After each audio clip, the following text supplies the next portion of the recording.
Do you feel that it's tough for us to find the happiness we think we deserve? Or is that mentality of thinking that you deserve happiness preventing us from actually finding it? That's an interesting question. I think that, first of all, most people don't think that they deserve to be happy, and they think that life is supposed to be difficult. And we have all these messages that life's a bitch, then you die.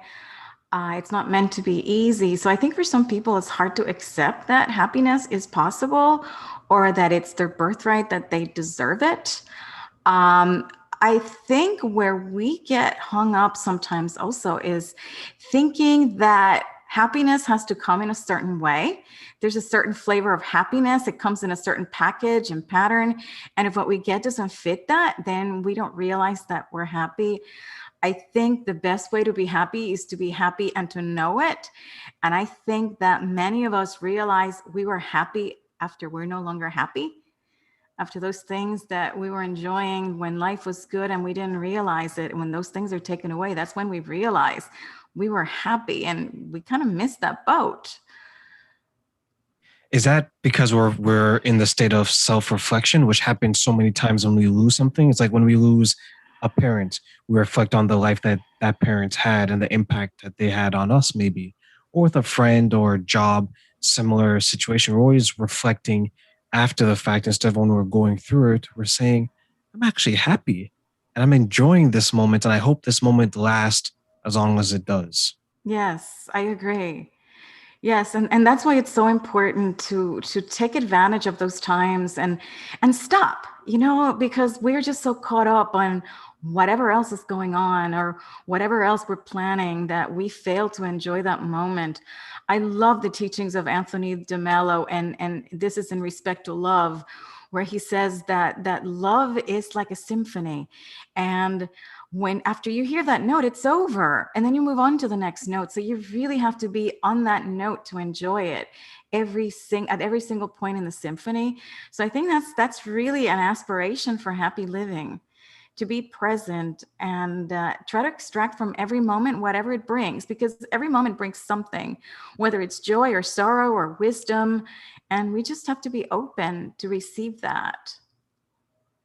Can we find love more than once? Oh, absolutely. I What think we're conditioned to think there's only one love in life, and if that person dies or if we split up, then life is over. But no, I think humans have completely unlimited capacity to love, and you're never too old. It's never too late, and there's never a limit of people that we can love in life. And I will agree because I've said this before. I'm not married, but and I don't have any children. I know we've talked about that, and I've said that um, I don't want to say there's a number of women I dated because that sounds like I have this long track record, right? Hey, But though. is it? Is it really? Okay. Oh, yeah. You're right. There's nothing You're wrong with right. that. I mean, I think it's worse to get attached to the wrong one and stick with the wrong person for, an That's a extended period. that's a good way of putting it. Like you can Mm. date 100 people, but they've left you with something 100 different ways. But you can date 10 people, and it's totally 10 disasters, right? So you're right. You're right. You've changed my perspective, and for those listening, it doesn't. The number of people you've dated doesn't matter as long as they're meaningful. But what I was going to say is that each woman that I've dated, I've loved something about them, and I've loved them in a way that was different from woman A to woman 10 in succession. I didn't date all these women at the same time, Right. but That's good. that's good, right? That's a good first step. But some people will say, for example, I have a friend. He dated someone in high school. They kind of lost touch. They got back together, and then when they got married, um, it was only a short period of time, the actual marriage itself, and then it ended. And I look at that situation. I look at some of my other friends who dated someone they met in like school, high school or college, university, and it seems like they've able to date that group of people for so much longer than afterwards. Like when they were dating the men or the women in their school structure, they can date them for the 3 years, the 4 years, the 5 years, the 6 years. when they step into the quote unquote real world, and if they do get married, it only lasts like a year, 2 years, and then you see the shift in the way they date because it's different now. There's like this hesitation, there's this wall. It seems, simply put, they haven't been able to overcome that experience.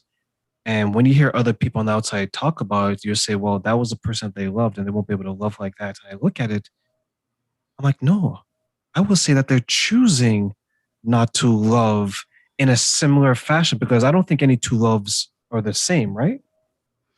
Yeah, and we have to remember that we are different from who we were in high school. And to people who have reconnected with others that they knew and loved from earlier stages in life, you need to reflect a little bit on that as well, because you might be romanticizing what you had in high school. It might be clouded by some notions of the past that may or may not be based in reality. And it's really funny. I just watched a French movie that was exactly about a class reunion, and the guy goes back, and there's the love of his high school years, his big crush who totally rejected him, and then she thinks he is the guy she was dating in high school. And it's really funny how these people come together, and there's these false personas in the interplay. You need to connect to the person you are with at the time in the present, because the person you were in high school may be very different, and the dynamics you had may be very different. So you need to create something that is based on who you are right now. And if you're trying to base your relationship on who you were in high school and what you had in high school, that might set it up for disaster and for ending, because it's not based on reality.